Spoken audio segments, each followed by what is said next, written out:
The Book of Genesis, Chapter 48. Israel's Last Days. Now sometime after these things happened, Joseph was told, "Your father is sick." So he took his 2 sons Manasseh and Ephraim with him to go to Goshen.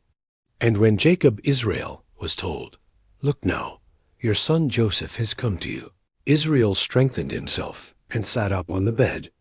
Then Jacob said to Joseph, "God Almighty appeared to me at Luz, Bethel, in the land of Canaan, and blessed me, and said to me, Behold, I will make you fruitful and numerous, and I will make you a great company of people, and will give this land to your descendants after you as an everlasting possession. Now your 2 sons, Ephraim and Manasseh, who were born to you in the land of Egypt before I came to you in Egypt, are mine. Ephraim and Manasseh shall be mine, that is, adopted as my heirs and sons as surely as Reuben and Simeon are my sons. But other sons who are born to you after them shall be your own. They shall be called by the names of their 2 brothers in their inheritance.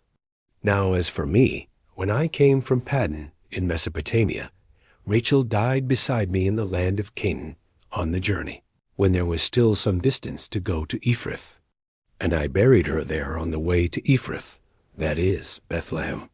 When Israel, who was almost blind, saw Joseph's sons, he said, "Who are these?" Joseph said to his father, "They are my sons, whom God has given me here in Egypt."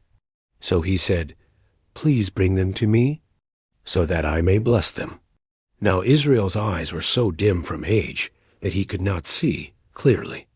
Then Joseph brought them close to him, and he kissed and embraced them. Israel said to Joseph, "I never expected to see your face, but see, God has shown me your children as well." Then Joseph took the boys from his father's embrace, and he bowed before him with his face to the ground. Then Joseph took them both, Ephraim with his right hand toward Israel's left, and Manasseh with his left hand toward Israel's right, and brought them close to him. But Israel reached out his right hand and laid it on the head of Ephraim, who was the younger, and his left hand on Manasseh's head, crossing his hands intentionally, even though Manasseh was the firstborn.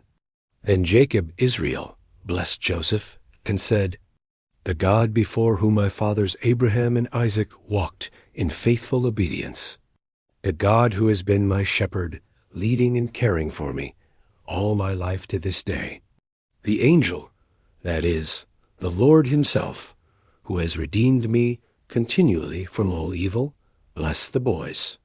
And may my name live on in them. May they be worthy of having their names linked with mine, and the names of my fathers, Abraham and Isaac, and may they grow into a great multitude in the midst of the earth." When Joseph saw that his father laid his right hand on Ephraim's head, it displeased him, because he was not the firstborn, and he grasped his father's hand to move it from Ephraim's head to Manasseh's head. Joseph said to his father, "Not so, my father, for this is the firstborn. Place your right hand on Manasseh's head." But his father refused and said, "I know, my son, I know. Manasseh also will become a people, and he will be great. But his younger brother shall be greater than he, and his descendants shall become a multitude of nations."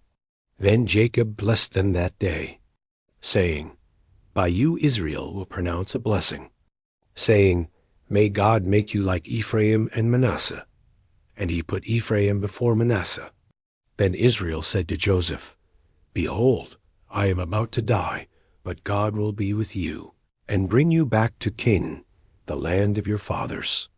Moreover, I have given you the birthright, 1 portion, Shechem, 1 mountain ridge, more than any of your brothers, which I took, reclaiming it from the hand of the Amorites with my sword and with my bow."